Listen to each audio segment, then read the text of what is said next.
오늘은 이사야 44장 1절에서 8절까지 말씀 묵상합니다. 44장 1절에서 8절. 하나님 이외에 다른 신은 없다. 유일하신 참 하나님. 유다의 완악함과 패역함으로 결국 심판의 길을 가게 될 것이지만 포로 생활로 인해서 두려움과 절망에 사로잡히게 될 것을 하나님께서 아시고 그 절망적인 상황 속에 있는 이스라엘 백성들에게 주시는 하나님의 강력한 위로와 회복의 약속의 말씀입니다. 43장의 심판의 예언의 말씀의 뒤에 이어지는 회복에 대한 은혜의 약속입니다. 하나님께서는 이스라엘의 죄악과 완악함과 패역함에도 불구하고 그들을 영원히 포기하지 않으셨음을 선포하십니다.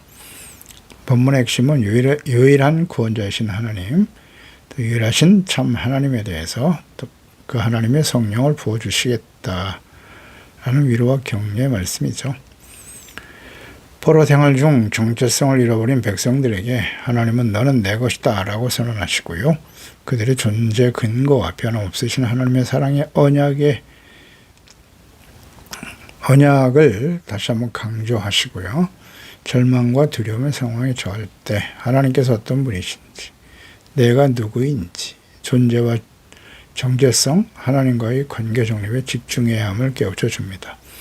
1절에 나의 종 야곱, 내가 택한 이스라엘아 이제 들으라. 나의 종 야곱, 이스라엘의 정체성이죠. 하나님의 종이다. 주인과 왕이신 하나님께 대한 절대적인 복종과 순종이죠. 종이라고 하는 정체성을 잊지 말아야 돼요. 종종 잃어버리죠. 겸손한 자들이 되어야 하는 것입니다. 야곱과 이스라엘. 야곱은 도덕적으로 우월해서 선택받은 것이 아님을 의미합니다. 야곱이라는 호칭. 정당하지 못한 방법으로 아버지를 속였죠. 정자권을 에서로부터 가로챈 야곱입니다. 많은 연단의 시간을 거쳐서 이스라엘로 변화되는 것을 우리는 잘 봅니다. 이제 43장 끝부분에서 그들은 제사하기를 번거로워했어요. 이스라엘 백성들. 죄로 하나님을 더욱더 괴롭게 하던 자들이었습니다. 그럼에도 하나님은 다시 그들을 나의 종이다 라고 부르십니다. 이는 이스라엘이 종이란 정체성을 잊지 말아야 함을 강조하시는 거예요. 교만을 버리고 겸손을 회복하라는 말씀이기도 하죠. 또 징계와 연단의 목적이기도 하고요. 징계와 연단을 통해서 자신들의 죄를 깨닫고 회개하며 의와 거룩함을 회복하라.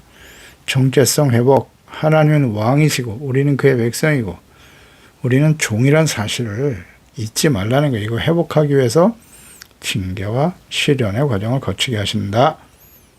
우린 종입니다. 주인이 아니에요. 우린 종종 하나님과 그리스도를 주로 고백하기도 하지만 종종 내가 나의 삶의 주인이 되어 내 생각과 판단과 뜻대로 자신의 이익을 쫓아 자신의 정욕에 이끌려 살아갈 때가 얼마나 많습니까?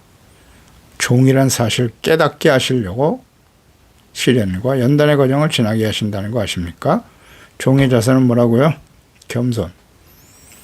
당연히 겸손해야죠. 종은. 그 다음 성실, 충성을 다해야 돼요. 주인의 말에 순종하는 겁니다. 순종, 충성. 또 하나는 은혜에 감사해야죠. 그래서 항상 우리는 나의 삶의 주인이 누구인가를 확인해야 됩니다. 마태복음 6장 24절 한 사람이 두 주인을 섬기지 못한다. 호기를 미워하고 저를 사랑하거나 호기를 중히 여기고 저를 경히 여김이라. 너희가 하나님과 재물을 겸하여 섬기지 못한다고 하셨잖아요. 사랑하거나 중히 여기거나. 사랑과 가치의 문제예요. 누가 나의 삶의 주인인가? 이제 들어라. 종이라면 당연히 주인의 말씀에 귀를 기울여야죠. 종과 택함받은 하나님의 백성들은 반드시 하나님의 말씀과 음성에 귀를 기울이고 단순히 듣는 게 아니잖아요. 이 들으라고 하는 말은 순종하라는 거예요. 하나님의 뜻에 순종하라. 그렇죠? 어렵지 않습니다. 청종하라는 뜻이에요. 종에 마땅한 태도이고요. 과거의 실패와 현재 고통에 함몰되어 있는 자들에게 하나님은 눈을 들어서 귀를 열어 하나님의 음성을 듣기를 집중하라. 이스라엘이 된 것처럼 우리의 정체성은 사기꾼이었던 야곱이 하나님만을 믿고 의지하는 이스라엘로 변화되었던 것처럼 우리의 정체성은 상황이 아닌 하나님의 부르심에 있다는 사실을 항상 깨달아야 돼요. 2절. 너를 만들고 너를 모태에서부터 지어낸 너를 도와줄 여호와가 이같이 말하노라. 나의 종 야곱, 계속 강조하시네요.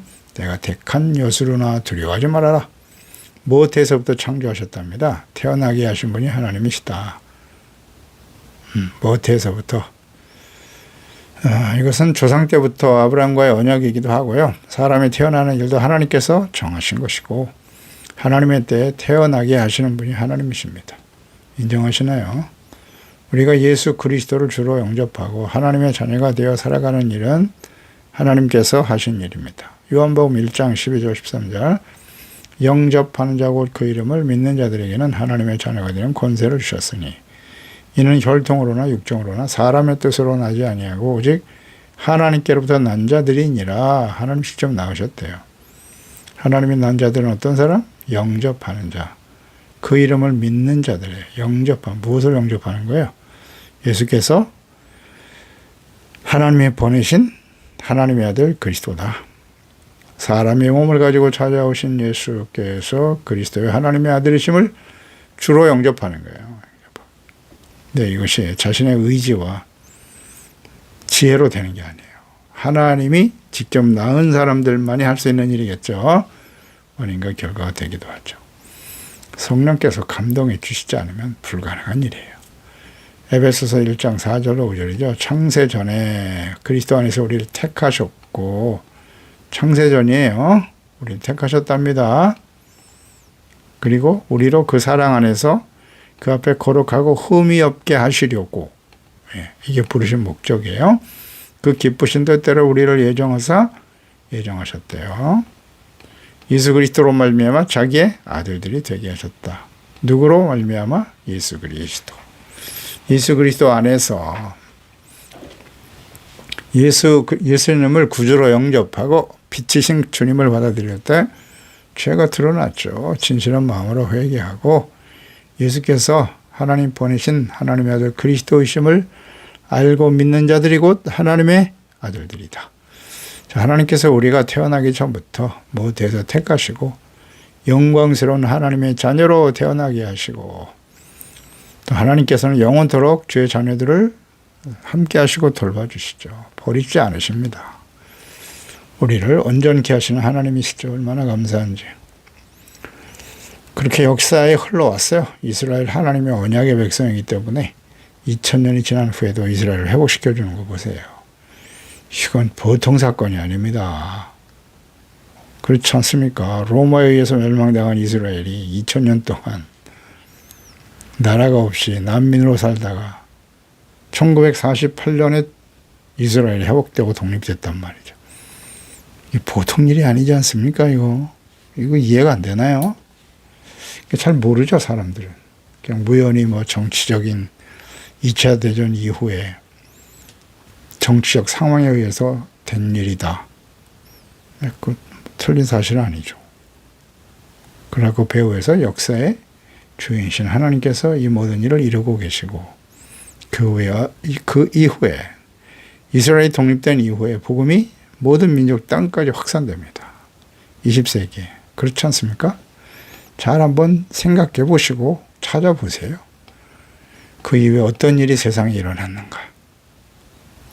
엄청난 과학기술의 발전과 놀랍도록 발전했죠. 50년 이후에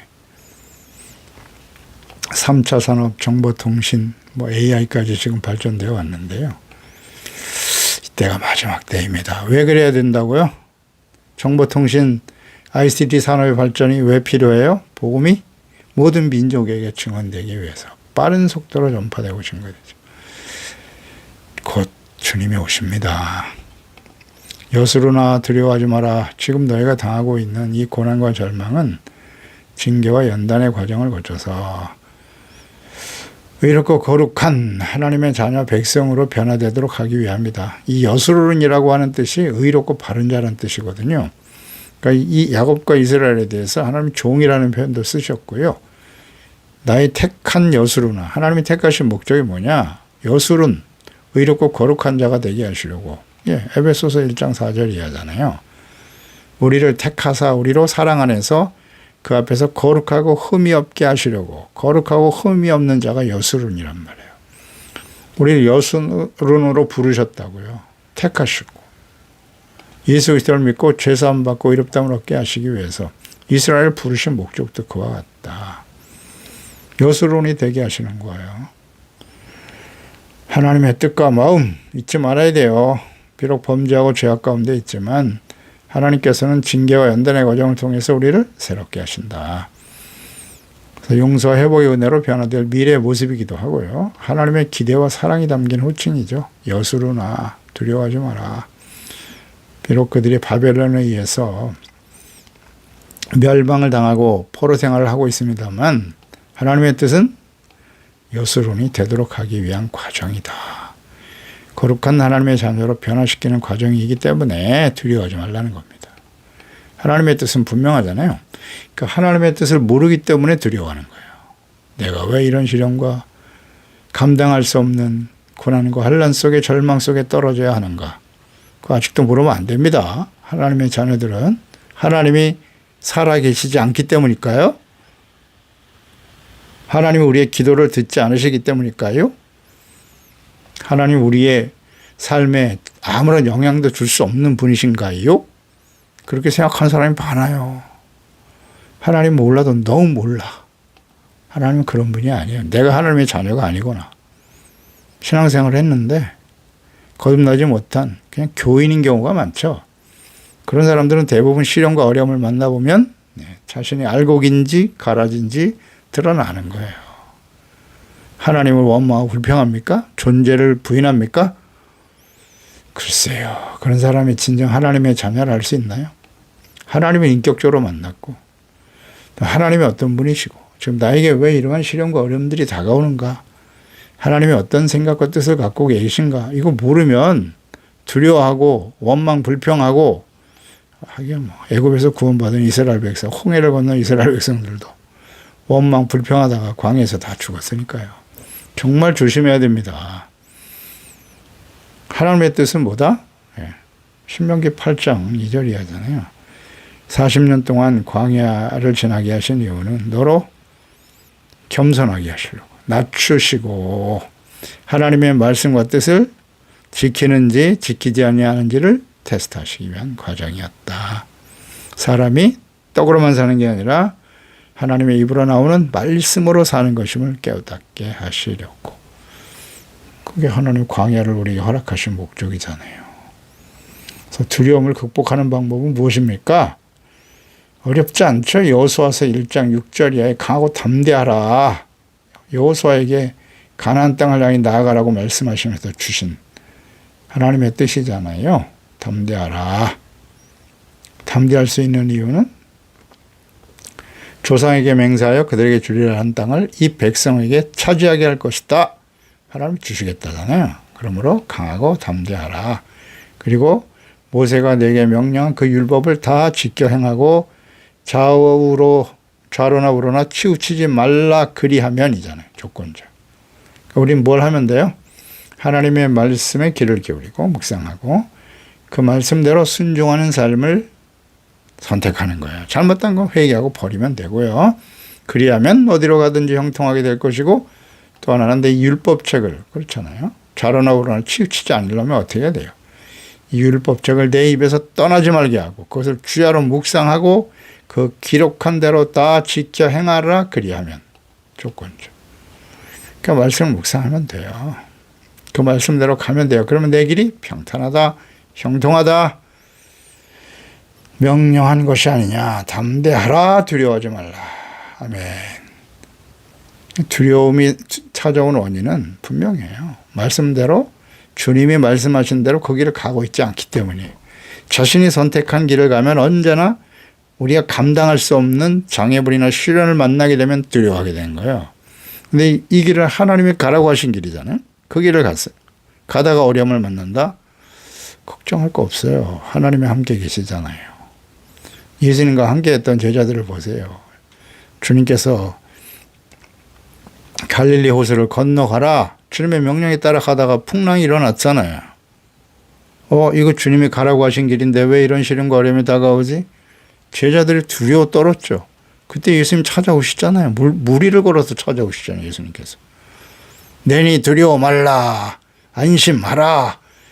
아멘입니다. 주님께서 가라고 하신 길을 가다가 풍랑을 만나고 고난과 시련 위기를 만나면 두려워할 일이 아니에요. 그래서 언제든지 우리의 삶의 여정에 우리에게 두려움을 주는 상황이 벌어지거든. 먼저 뭘 묵상하면 돼요? 내가 지금 주님께서 말씀하신 그 길을 가고 있나? 이것만 확인하면 되잖아요. 이거 주님이 하지 말라고 하는 길을 내가 자신의 욕심과 자신의 이익 때문에 선택하고 가고 있었구나. 회개하고 돌이키면 돼요. 왜? 뭐 어렵습니까? 그러면 주님께서 함께 하시고 도와주시겠죠? 믿음과 순종의 길을 선택하는 거예요. 지켜 행하라. 그 길을 따라가면 되겠죠? 참 우리 신앙이라는 게 단순한 진리인데요. 그걸 끝까지 자기 길을 고집하잖아요. 내 뜻대로 살겠다고, 내 생각이 옳다고 주장하면서. 근데 하나님은 그거 허용 안 하세요. 요나 잘 아시잖아요. 요나. 니느웨로 가라는데 왜 자기 마음대로 다시스로 갑니까? 그러니까 풍랑이 찾아오잖아요. 3절 나를 목마른 자에게 물을 주며 메마른 땅에 시내가 흐르게 하며 나의 영을 내 자손에게 나의 복을 내 후손에게 부어주리라. 물과 성령을 부어주시겠다네요. 목마른 자들, 영적인 갈급함이죠.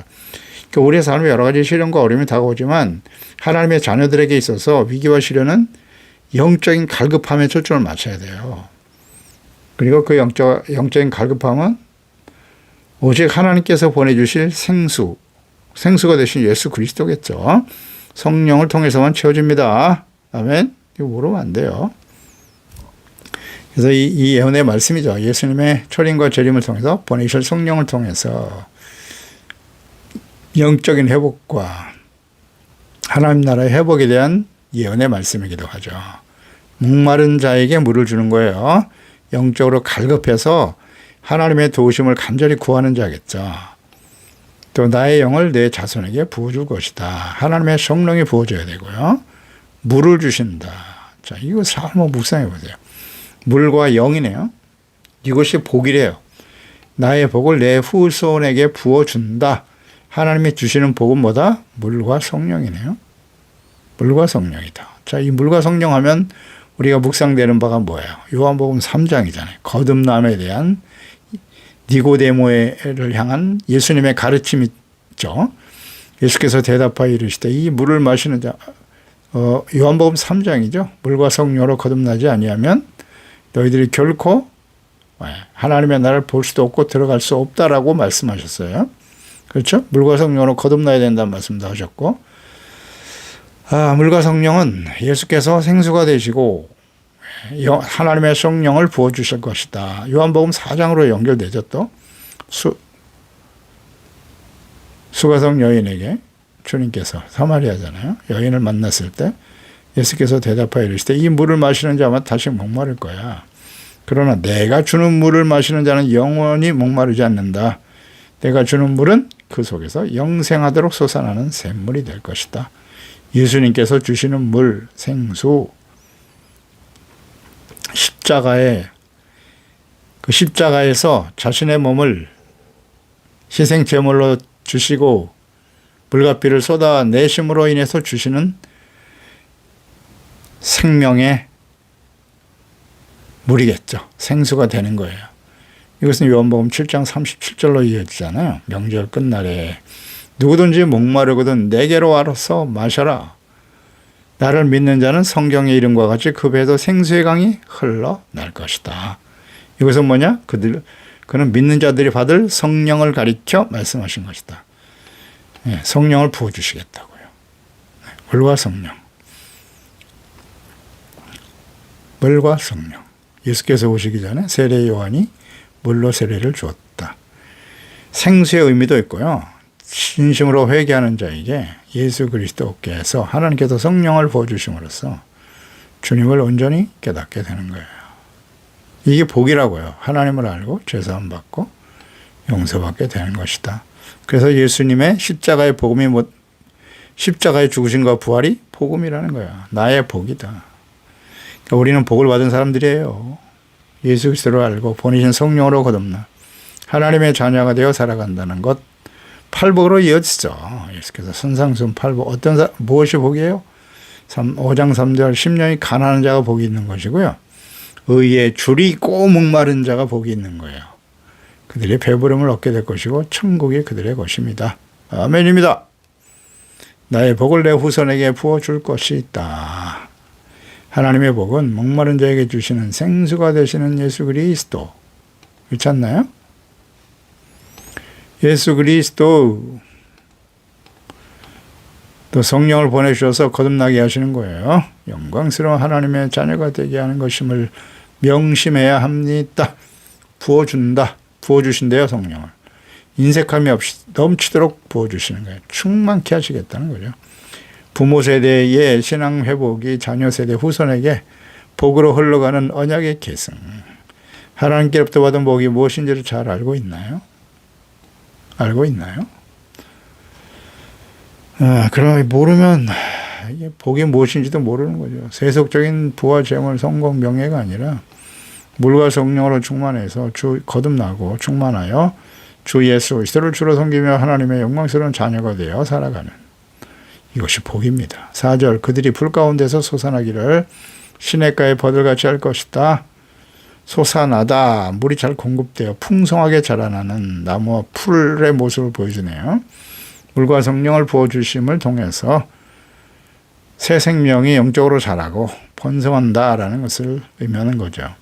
주의 백성과 자녀들이 하나님께서 주시는 생수와 성령을 부어주심으로써 영적으로 크게 성숙하고 하나님의 자녀 백성으로서 하나님을 영광스럽게 하며 많은 후손들이 번성하게 하신다는 말씀이죠. 시냇가의 버들, 생명력 있는 모습이죠. 시냇가에 심기운 풀과 버들은 강력한 생명력을 가지고 왕성하게 자라게 되는 것입니다. 하나님의 백성 이스라엘이 이렇게 될 것을 말씀하시는 겁니다. 이는 그리스도인들의 이 생명력이라는 것은 스스로가 아닌 하나님께서 부어주시는 생수, 예수 그리스도, 성령을 통해서 이루어지는 것임을 말씀하신 거예요. 그렇죠? 네, 어렵지 않습니다. 성령, 생수. 5절에 한 사람은 이르기를 나는 여호와께 속하였다 할 것이고 또 한 사람은 야곱의 이름으로 자기를 부를 것이며 또 다른 사람은 자기가 여호와께 속하였음을 그의 손으로 기록하고 한 사람은 이르기를 그러니까 이들은 단순히 바벨론 포로로부터 귀환한 이스라엘과 더 나아가서는 이방인들도 포함되는 것으로 보이죠. 궁극적으로는 예수 그리스도와 성령을 보내주심으로써 구원받게 될 이방인들까지 포함하는 주님의 자녀들, 예수님과 구원받은 자녀들이죠. 그 은혜를 경험한 자들의 자발적인 헌신의 모습으로 볼 수 있네요. 이방인들이 하나님께로 돌아오게 될 것이다. 그런 뜻이고요. 나는 여호와께 속하였다라는 고백은 나는 하나님의 소유된 백성이 되었다는 거죠. 특히 손에 이름을 쓴다는 것은 당시 주인에게 속했음을 표시하거나 그 군인, 병사들이 사령관에게 충성을 맹세하는 그런 관습을 보여주고 있어요. 이것이 진정한 부흥의 모습이죠. 억지로 믿는 것이 아니라 하나님께 속한 것을 최고의 자랑으로 여기는 상태. 내가 하나님께 속했다. belong to Jesus. belong to God. 하나님께 속해 있다는 거죠. 예수 그리스도를 믿고 구원받은 주의 자녀들의 정체성과 믿음의 고백과 동일하죠. 그리스도인들의 정체성은 무엇입니까? 하나님의 소유된 백성이죠. 베드로전서 2장 9절 10절 아닙니까? 그러나 너희가 누굽니까? 예수 그리스도를 믿고 구원받은 그리스도인들이죠. 택하신 족속 왕같은 제사장들이고 거룩한 나라여 그의 소유가 된 백성이다. 아멘. 이게 정체성이잖아요. 너희가 전에는 하나님의 백성이 아니었다 그랬죠. 근데 이제는 하나님의 백성이다. 전에는 긍휼을 얻지 못하였더니 이제는 긍휼을 얻은 자다. 하나님의 소유된 백성, 택하신 족속, 왕같은 제사장, 거룩한 나라, 그게 소유가 된 백성이다. 그러니까 말씀과 성령으로 거듭난 주의 자녀들은 자신이 하나님의 소유된 백성이 되었음을 자랑스럽게 여기는 거예요. 그래서 아주 존귀히 여김을 받게 되는 것이고요. 6절에 이스라엘의 왕인 여호와, 이스라엘의 구원자인 만군의 여호와가 이같이 말하노라. 나는 처음이야 나는 마지막이다. 나 외 다른 신은 없어. 아멘. 하나님이 저기 계시잖아요. 하나님은 누구신가? 이스라엘의 왕이 되시네요. 왕, 구원자, 만군의 여호와, 처음과 마지막 알파와 오메가 되신 분이죠. 왕이십니다. 왕이 되어 다스리시는 하나님의 나라 유일하신 구원자이시죠. 구원자. 처음과 마지막 알파 오메가가 되시는 창조와 역사의 주관자이시죠. 이 세상에 존재하는 수많은 우상들과 신들, 종교 다 무력화시키는 유일한 신앙의 유일신, 오직 하나님 한 분뿐이다라는 이 핵심을 분명히 보여주십니다. 어떻게 보면 배타적으로 보이기도 하지만 세상을 창조하시고 섭리하시는 역사의 주인이신 분은 하나님이세요. 한 분 하나님. 왕이신 하나님을 인정하고 그분의 뜻에 온전히 복종하는 주의 백성으로 살아가야 하는 것입니다. 왕이라는 것은 우리는 그의 백성이잖아요. 마땅히 복종해야죠. 정체성과 사명, 왕이시며 구원자이신 하나님을 믿고 의지하며 복종하는 자들이 되어야겠지요. 그렇게 살고 있나요? 항상 두렵고 떨림으로 구원을 온전히 이루어 가야 돼요. 복종함으로 구원을 이루어 가라. 아멘. 예수 그리스도를 보내셔서 구원하시는 유일하신 구원자이신 하나님이시죠. 하나님 외에는, 예수 그리스도 외에는 구원의 길이 없어요. 사도행전 4장 12절 다른 이로서는 구원을 받을 수 없나니 천하 사람 중에 구원을 받을 만한 다른 이름을 우리에게 주신 일이 없다고요. 아멘입니다. 창세기와 마지막 요한계시록까지 역사의 주인이신, 시작도 하나님, 마지막도 하나님이시죠. 태초에 하나님이 천지를 창조하시니로 시작한 성경은 마지막 요한계시록 22장 13절 나는 알파와 오메가요 처음과 마지막이요 시작과 마침이라 이것들을 증언하시니가 이르시되 내가 진실로 속히 오리라 하시거늘 아멘. 주 예수여 오시옵소서. 예수 그리스도의 재림과 마지막 심판으로 회복될 새 예루살렘, 새 하늘과 새 땅으로 역사는 마감되는 거예요. 7절에 내가 영원한 백성을 세운 이후로 나처럼 외치며 알리며 나에게 설명할 자가 누구냐? 있거든 될 일과 장차 올 일을 그들에게 알릴 자다. 하나님께서는 과거를 설명하고 미래를 예언할 수 있는 존재가 누구냐고 물으시죠. 내가 영원한 백성을 세웠다. 그러니까 아브라함으로부터 이어져 온 영원한 하나님의 언약, 또 하나님만의 역사의 주관자이심을 강조하시는 겁니다. 예언의 성취가 하나님의 살아계심을 입증하는 가장 강력한 증거죠. 성경을 보세요. 하나님께서 미리 말씀하시고 그 다음에 성취되고요. 지금 우리가 이사야서를 묵상하고 있지 않습니까? 이를 통해서 그리스도를 계속 예언하고 계시잖아요. 그리스도를 보내주실 것이다. 또 선제를 통해서 장차 이스라엘과 유다가 어떻게 될 것인가에 대해서 끊임없이 미리 말씀하시고 그것이 역사적으로 다 성취됐잖아요. 이런 예언의 말씀과 성취, 성경에 가득하거든요. 좀 관심 있게 묵상하면 쉽게 알 수 있는 일이에요. 성경이 우리 인간의 역사와 어떤 관련이 있는가를 좀 관심 있게 좀 보세요. 묵상하시고. 하나님을 인정하지 않을 수가 없어요. 하나님의 역사의 주인이 돼요. 하신 말씀이 다 이루어졌어요. 이제 예수님의 재림만 남았죠. 요한계시록의 마지막 심판. 이루어질까요? 반드시 이루어지죠. 지금 우리의 주어진 상황들을 보세요. 전쟁과 전쟁의 소문이 계속되고 있잖아요. 끝이 없어요. 인간의 역사를 보세요. 전쟁이 끝인 날이 있었나요? 계속될 거예요. 이것이 마지막 때의 징조이고, 그러나 아직 끝은 아니다. 그럼 언제야 끝이냐? 마태복음 24장 14절. 이 천국 복음이 모든 민족에게 증언되기 위하여 온 세상에 전파되리니 그때야 끝이 올 것이다. 끝이 올 것이다. 모든 민족에게 지금 복음이 전파되고 있는가? 계속 전파되고 있지 않습니까? 믿지 않고 받아들이지 않는 것뿐이죠. 그래서 예언의 성취는 곧 하나님의 살아계심을 입증하는 강력한 증거입니다. 인간이나 우상, 세상의 과학과 지식, 미래를 알 수 없어요. 어떤 일이 일어날지 모릅니다. 시작과 끝이 되시는 하나님께서 역사를 섭리하고 이끌어 가시는 것입니다.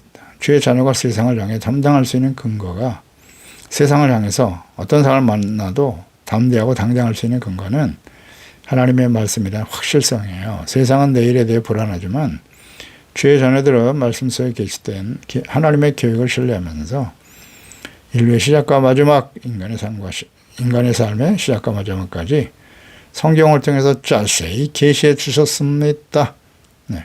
8절 너희는 두려워하며 겁내지 마라. 내가 예로부터 너에게 듣게 하지 아니하였니? 알리지 아니하였느냐? 너희는 나의 증인이야. 나 외에 신이 있겠느냐? 과연 반석은 없나니? 다른 신이 있음을 내가 알지 못하노라. 이스라엘을 하나님의 증인으로 부르셨다고요. 증인. 언약의 백성. 주의 자녀로 부르신 목적. 증인이 되어 살아계신 하나님의 영광을 나타내야죠.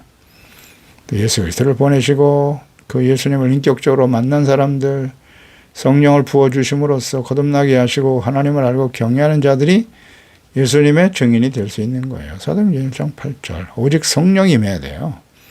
그러면 너희가 권능을 받고 예루살렘으로 시작해서 유대와 사마리아 땅끝까지 이르러 예수님의 증인이 되는 것이죠. 증인으로 부름받은 하나님의 자녀들은 현재 당하는 위기와 시련, 미래에 대하여 일어날 일 때문에 두려워하거나 겁낼 필요가 없어요.